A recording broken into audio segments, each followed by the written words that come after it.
Question इस तरह से बनेगा जैसे कि बोल देगा इनमें से कौन सा मूल्यांकन का टूल नहीं है, ठीक है। ऑप्शन 4 वो ऑप्शन दे देगा, ठीक है। 3 उसने ये वाले ऑप्शन दे दिए, rating scale, rubrics and checklist. चौथा उसने कोई और ऑप्शन दे दिया। जब हेलो एवरीवन, कल जैसे कि हमने मूल्यांकन खत्म कर लिया था, ठीक है। आज टूल्स ऑफ एवोल्यूशन यानी कि मूल्यांकन के टूल पढ़ेंगे कि मूल्यांकन के अंदर क्या क्या चीजें आती हैं और किस किस तरह से मूल्यांकन करने में वो हेल्प करती हैं, ठीक है। तो पहला क्या है, पोर्टफोलियो।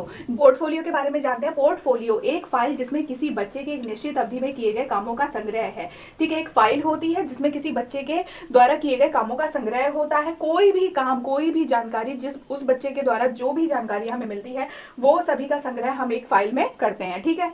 तो वो कौन कौन से काम होते हैं, जैसे कि बच्चे की कोई कमी है, ठीक है, अचीवमेंट, बच्चे ने कोई उपलब्धि हासिल की उसके बारे में, बच्चे की कोई दुर्घटना हुई है, बच्चे की प्रगति, इन सब के साथ साथ हम पारिवारिक चीजें भी उसमें इंक्लूड करते हैं, चाहे वो शैक्षणिक हो, सामाजिक तथा सांस्कृतिक, सभी प्रकार की चीजों का हम उस फाइल में संग्रह करते हैं, ठीक है। किसमें, पोर्टफोलियो में। पोर्टफोलियो के द्वारा क्या होता है, एक बच्चे की जानकारी हमें आसानी से मिल जाती है, ठीक है। और क्या होता है, जैसे कि क्लास 1 में बच्चा पढ़ता है, ठीक है, और उस क्लास फर्स्ट में, ठीक है, क्लास फर्स्ट में बच्चा है, उसके बारे में सारी जानकारी हमने हासिल करी, पोर्टफोलियो तैयार किया। जैसे ही वो क्लास 2 में गया, ठीक है, जैसे ही वो क्लास 2 में गया, हमने क्या किया, जो हमने बच्चे की पोर्टफोलियो तैयार किया था, जो हमने उसके बारे में जानकारियां संग्रह की थी, वो सभी जानकारियां, वो सभी फाइल हमने क्या करी, क्लास 2 की मैम को दे दी, ताकि अब उन मैम को क्या है, बच्चे के बारे में सारी जानकारी है कि बच्चे ने क्या क्या चीजें अचीव करी हैं, बच्चे की क्या कमी है, किस में सुधार करना है, बच्चे ने कितनी प्रगति कर ली है, इन सब के बारे में जानकारी जो न्यू टीचर होती है उसको आसानी से मिल जाती है, ठीक है। तो क्लास 1 की जो टीचर थी उसने क्लास 2 की टीचर को वो फाइल दे दी, जिससे कि बच्चे के बारे में सारी जानकारी क्लास 2 की टीचर को भी मिल गई, ठीक है। और क्या होता है, देखिए, पोर्टफोलियो से क्या होता है कि बच्चे का जो मूल्यांकन करना क्या होता है, आसान हो जाता है, ठीक है। ये सब चीजों के बारे में जब हमें पता ही चल गया तो उनका मूल्यांकन हम आसानी से कर सकते हैं, ठीक है। तो पोर्टफोलियो के बारे में बता दिया। अब देखते हैं नेक्स्ट टूल क्या है मूल्यांकन का।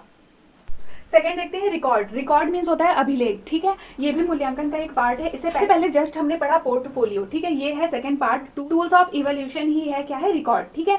एनेक्डोटल रिकॉर्ड, इसको बोलते हैं एनेक्डोटल रिकॉर्ड, ठीक है। ये इसमें क्या लिखा जाता है, और इसको हिंदी में बोलते हैं उपख्यात्मक अभिलेख, ठीक है। उपख्यात्मक अभिलेख में क्या होता है, बच्चे के बिहेवियर से रिलेटेड चीजें लिखी जाती हैं, स्किल्स, एटीट्यूड, ठीक है, बच्चे का बिहेवियर कैसा है, व्यवहार कैसा है, उसमें और कौन कौन सी स्किल्स हैं, ठीक है, उसने खेलों में क्या क्या चीजें हासिल करी हैं, फर्स्ट पोजीशन, सेकंड पोजीशन, इन सब चीजों का जो रिकॉर्ड है वो एनेक्डोटल में लिखा जाता है, ठीक है।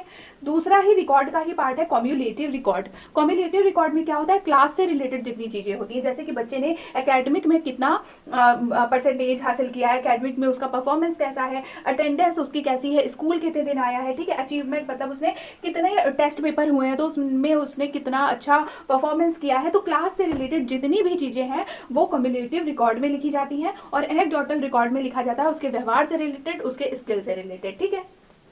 अब जैसे कि क्वेश्चन पूछेगा, किसी क्लास में बच्चे के एकेडमिक से रिलेटेड जितना भी ब्यौरा है वो किस फाइल में तैयार किया जाता है, तो आपका राइट आंसर हो जाएगा कम्युलेटिव रिकॉर्ड में वो तैयार किया जाता है, ठीक है। नेक्स्ट है, देखिए, जो कि मूल्यांकन का ही एक टूल है, रेटिंग स्केल, ठीक है। इसमें क्या होता है, इसमें बच्चे को रेटिंग प्रदान की जाती है। रेटिंग के हिसाब से बच्चे को क्या किया जाता है, मूल्यांकन होता है। रेटिंग के हिसाब से बच्चे का मूल्यांकन होता है, ठीक है, ठीक है। जैसे कि जो बच्चा एवरेज है तो उसे एवरेज रेटिंग देना, जो बच्चा पुअर है उसे पुअर रेटिंग देना, और जो बच्चा ब्रिलियंट है उसे ब्रिलियंट रेटिंग देना। तो इस हिसाब से रेटिंग करके, मतलब रेटिंग प्रदान करके ही बच्चे का क्या किया जाता है, मूल्यांकन किया जाता है। ये भी मूल्यांकन का एक टूल है। इसके बाद है चौथा पॉइंट, जो कि है रूब्रिक्स। क्या है, रूब्रिक्स। रूब्रिक्स में क्या होता है, लिखित तथा मौखिक किसी भी तरह के स्टूडेंट्स के काम के सभी घटकों में अचीवमेंट को इंडिकेट करता है। इसमें क्या होता है, जो बच्चा है उसका लिखित कार्य, चाहे वो लिखित कार्य करे चाहे वो मौखिक कार्य करे, उसमें उसने उन कामों में उसने जो भी अचीवमेंट प्राप्त करी है उसका ब्यौरा किया जाता है रूब्रिक्स में, ठीक है। बच्चे के अचीवमेंट को लिखा जाता है रूब्रिक्स में, चाहे वो उसने लिखित में प्राप्त करी हो चाहे उसने मौखिक में प्राप्त करी हो, ठीक है।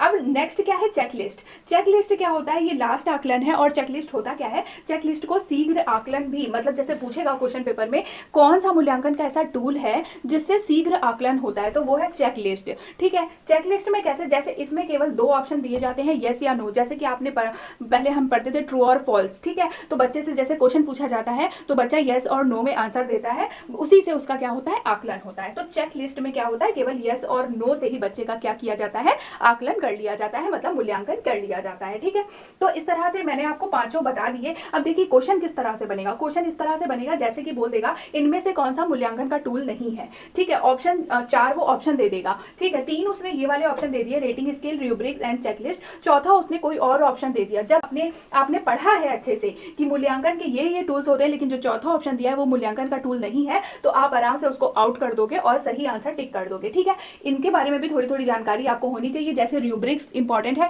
इसके बारे में आपको पता होना चाहिए। रेटिंग स्केल भी इंपॉर्टेंट है एंड चेकलिस्ट भी इंपॉर्टेंट है। इससे पहले मैंने 2 और बताए थे, जो कि कौन से थे, जो कि थे पोर्टफोलियो एंड रिकॉर्ड। ठीक है, पहला था पोर्टफोलियो, दूसरा था रिकॉर्ड, तीसरा है रेटिंग स्केल, चौथा है रूब्रिक्स एंड पांचवा है चेकलिस्ट। ये क्या है, ये मूल्यांकन के टूल है। आज मैंने मूल्यांकन का पूरा चैप्टर कंप्लीट करा दिया। कल मैंने मूल्यांकन पढ़ाया था। ठीक है, मूल्यांकन पढ़ाया था और मूल्यांकन की विशेषताएं बताई थी। आज मैंने मूल्यांकन के टूल खत्म कर दिया है। अब हम नेक्स्ट जल्दी ही मिलेंगे। ठीक है, उम्मीद है आपको ये सेशन पसंद आया होगा। पसंद आया तो लाइक, शेयर एंड सब्सक्राइब जरूर कर दीजिएगा चैनल को। Thank you so much.